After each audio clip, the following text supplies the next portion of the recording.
เลย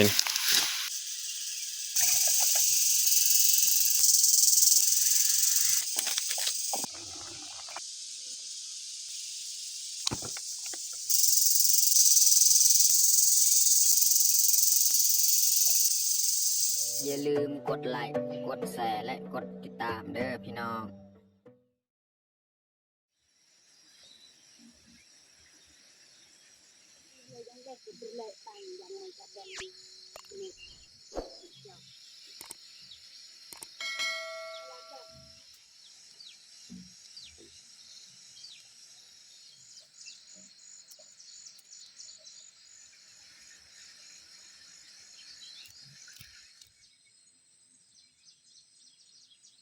ครับสบายดีแล้วก็สวัสดีเบิร์ดสู่ครูสู่คนเนาะยินดีต้อนรับเขาสู่ซองบ่าวยึงมื้อนี้ก็พาเมียเขาไปเอายาค่าหรือว่าไปเกี่ยวเอายาค่าเนาะแต่ว่าตอนนี้เขาก็ผ่านมาทางให้เก่าเนาะเพราะว่าเขาสิเอานี่เอาเคียงนะพี่น้องเนาะนี่เอาเคียงไปไว้อยู่แคมทางบอนเขาสิไปอยู่ให้ใหม่เนาะก็เลยเขาย่างมาทางให้เก่านี่แหละแล้วก็สิเก็บพืชผักจากนี้ พอเขาสีมาเฮ็ดกินจังหน่อยอยู่เพิ่งพุ่นเนาะบอลเขาเอายาคาฮั่นเลยเอาเคียงมานำไปไว้บัดมื้อหน้ามื้อเนื้อเขาอยู่ให้ไหมเขาก็เอาเคียงนี่ไปนำเลยเนาะแล้วก็หลังจากเขาเฮ็ดคอไก่หรือว่าลกไก่นี่แล้วเขาจึงได้เข้าให้ไหมแล้วก็ไปปลูกเขาอยู่ให้ไหมเลยเนาะแต่ว่าตอนนี้เนี่ยเขาสิไปเอายาคาหั่นให้มันแล้วก็ไปเฮ็ดคอไก่ให้มันแล้วจึงค่อย ไปซักเขาให้หรือว่าไปปลูกเขาให้อยู่ให้ไม่ฮั่นเนาะโอเคไม่แต่ทุกคนติดตามเบิ้งติดตามชมกับพวกเฮาได้ยาวๆเลยนี่เอาเคียงกันแล้วเอาไปใส่อยู่ให้ไม่ต่ออีกเนาะอยู่ให้อันนี้กับบางทีเฮาลงมาเฮ็ดเวียกอยู่นี่กะเฮ็ดกินอยู่นี่อีกเฮาถือมาจากบ้านอีกเนาะอันนี้เฮาก็สิเริ่มออกไปเลยเนาะออกไปเอาหญ้าคา ส่วนพืชผักอยู่นี่ก็เริ่มงามแล้วพี่น้องเนาะพูนแถวลุมหันสวนสาลีของเฮาเพราะว่า3 มื้อฝนตกเลยเนาะตอนแรงเนี่ยมันจะตกตลอดเนาะพูนสิย่างไปขึ้นเทิงเลยเนาะไปเอาหญ้าคาแล้วก็เอาเคียงนี่ไปไว้อยู่ทางอยู่หั่นเนาะบอนเฮาไปให้ไม้ตอนนี้ก็มาฮอดบอนเฮาเกี่ยวเอาหญ้าคานี่แหละเมียก็เอาแล้วกำลังเอา แต่ว่ามีคนเอาไปแล้วนี่บอลนี่บอลวางๆนี่แมนคนเอาแล้วเนาะเขาก็เอามาต่อตัวใดยังเรือทางแคมหันเนาะบอลตัวงามๆตัวลายๆนี่เขาจะเอาเบิดเลยนี่แถวนี้แหละสิเอาบูฮูว่ามันสีพอหรือบอเนาะเอามุงขอกเป็ดขอกไก่ของเฮาที่จริงนี่ทำอิฐนี่เบายืงคือว่าสีมุงสังกะสีเนาะแต่ว่าเอฟซีหลายๆคนเนาะเม่นบอกให้เบายืงเฮ็ดแบบนี้เนาะ เอาหญ้าคามาเฮ็ดมามุงเพื่อให้มันเย็นเบายิงก็เฮ็ดตาม FC แนะนำนั่นแหละเพราะว่าเบายิงก็บ่แม่นแนวอื่นดอกเบายิงเอาสังกะสีหั่นเพราะว่าเบายิงก็ฟ้าวจากซักเข้าให้คิดว่าเอาสังกะสีมาเฮ็ดมันจึงไวกว่าเนาะแล้วไวแต่ว่าคิดไปคิดมา FC เพิ่นแนะนำในหั่นในคลิปหั่นเพิ่นว่าให้เฮ็ดหญ้าคาเพิ่นว่าให้มุงหญ้าคาเบายิงก็เลยเฮ็ดแบบนั้นแหละ ต้องได้เฮ็ดตาม FC แนะนำแหละมันจึงเป็นการดีพี่น้องเนาะเอาบัดนี้เขาสิเริ่มเกี่ยวเลย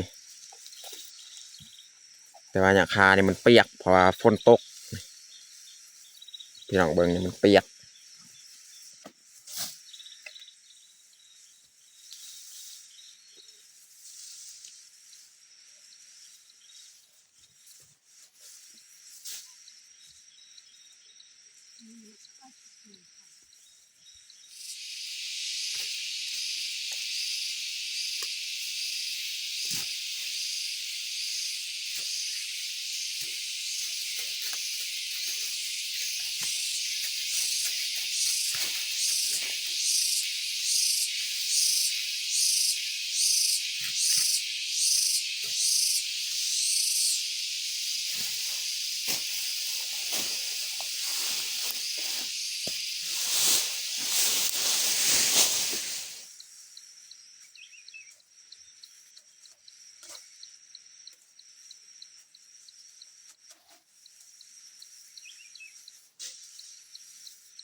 อนนี้เขาก็เอายาคาของเฮานี่ตากแดดเพราะว่ามันเปียกถ้าว่าเปียกแบบนี้นี่เขาเจียมันหนักเขาก็เลยพือไว้เราจะมาตาก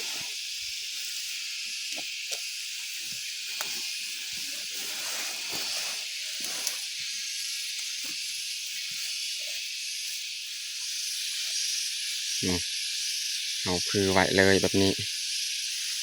เปียก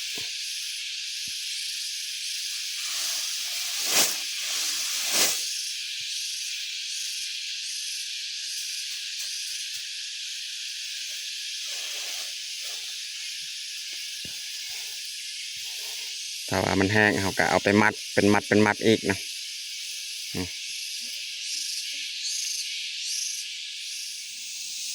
ตอนนี้เขากะสีมัดเลยราคาของเราเพราะว่าอันนี้แดดแห้งแล้วน่าจะแห้งแล้วพี่น้องเราตากไว้บันนี้เขาสีเริ่มมัดเลย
ตอนนี้ก็หลังจากเขามัดแล้วเขาก็คนมาไว้เลยพอดีฝนมา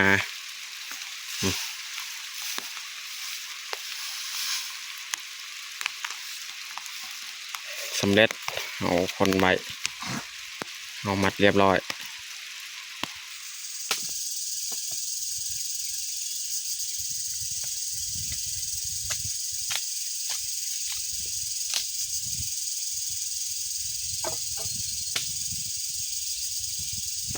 มาดังฟืนดังไฟ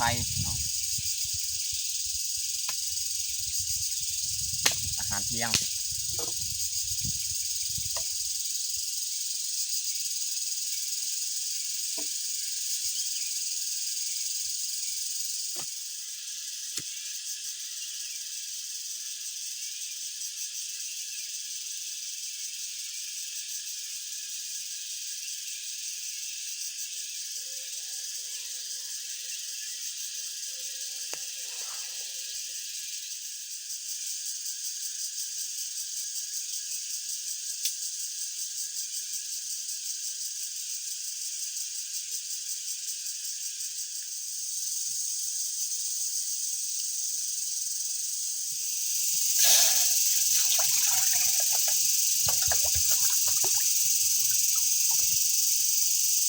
ใส่น้ำนะพี่น้องนะครับสิแกงผักใส่ปลาจะหน่อยนะ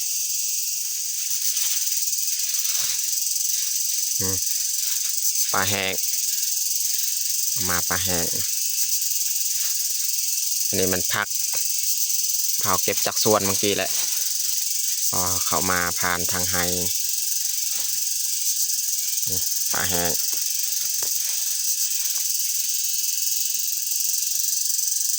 เอาสีมาแกงนะพี่น้องเนาะ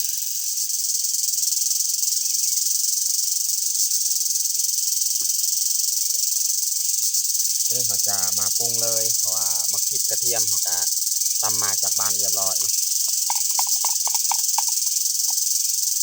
เขาจะมาปรุงเลย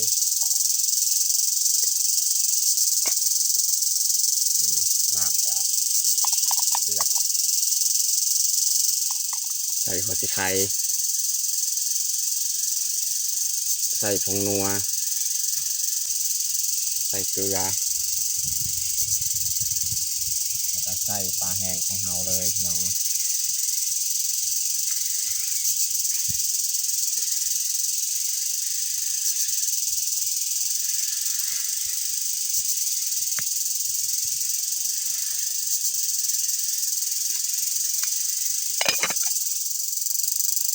ถ้าว่ามื้อนี้บ่แล้วเราเอายาคาเดี๋ยวเอายาคานี่แม่นมื้ออื่นต่ออีกเนาะเราต้องเฮ็ดให้มันสำเร็จก่อนขอกไก่ขอกเป็ดเนาะส่วนไฮอันนี้จะฝ้าวยักซักคือกันนะพี่น้องเนาะเพราะว่าเดี๋ยวนี้มีฝนกระตกถ้าว่ามันตกแบบนี้นี่มันจะเหมาะสมการปลูกข้าวซักข้าวนะพี่น้องเนาะแต่ว่านี่ยังบ่ทันแล้วเราต้องเร่งเนาะให้มันแล้วประมาณมื้ออื่นมื้อฮื้อน่าจะแล้ว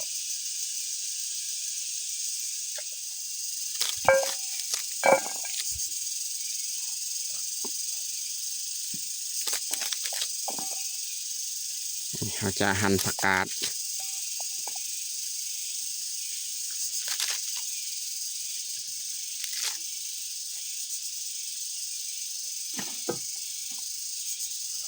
ซอยนี้อีกเนาะมะเขือ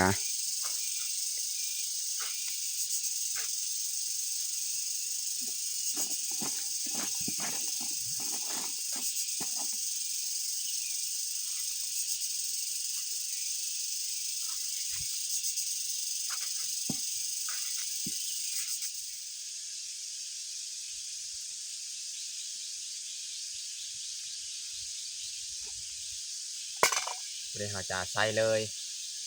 ผักของเรานี่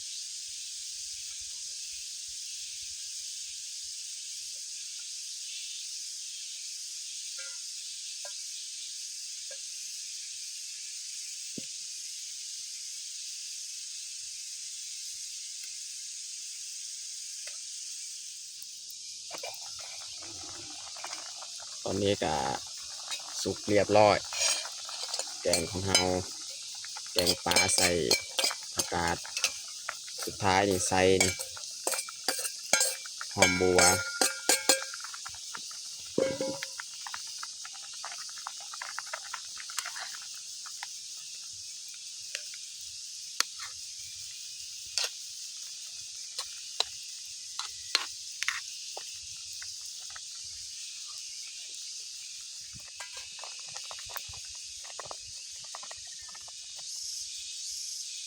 ตอนนี้ก็สุกเรียบร้อยเนาะปรุงเลย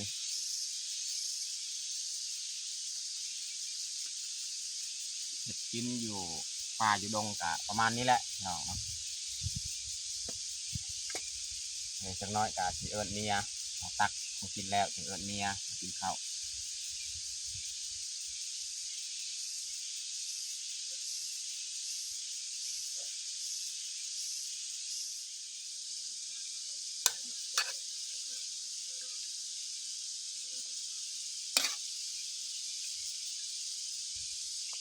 แกงปลาพี่น้องเนาะแกงปลาแห้ง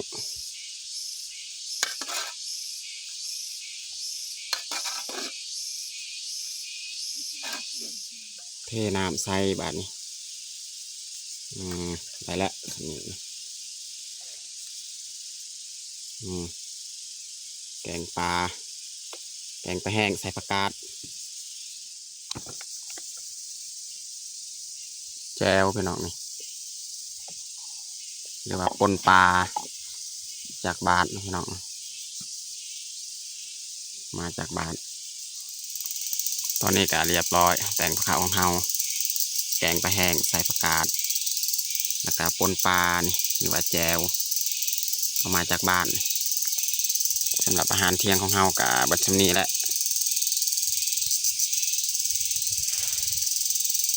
ตอนนี้ก็เรียบร้อยแต่งข้าวของเฮาแต่เฮาจะลงมือกินข้าวเที่ยงเลยเอามาทุกคนมากินข้าวเที่ยงน้ำกันกินข้าวอยู่ปลาอยู่ดงพี่น้องเนาะ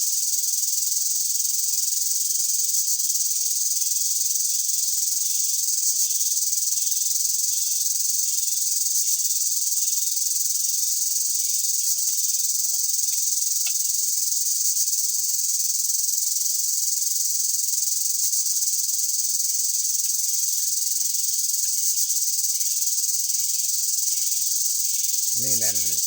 กองไม้ของชาวบ้านกองไว้ก็มานั่งกินอยู่นี่แหละ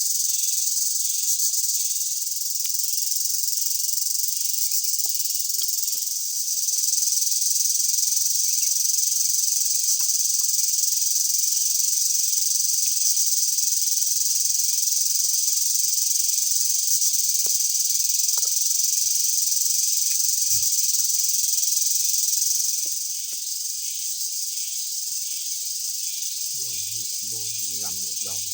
เปล่า Dạ, đây là cái dây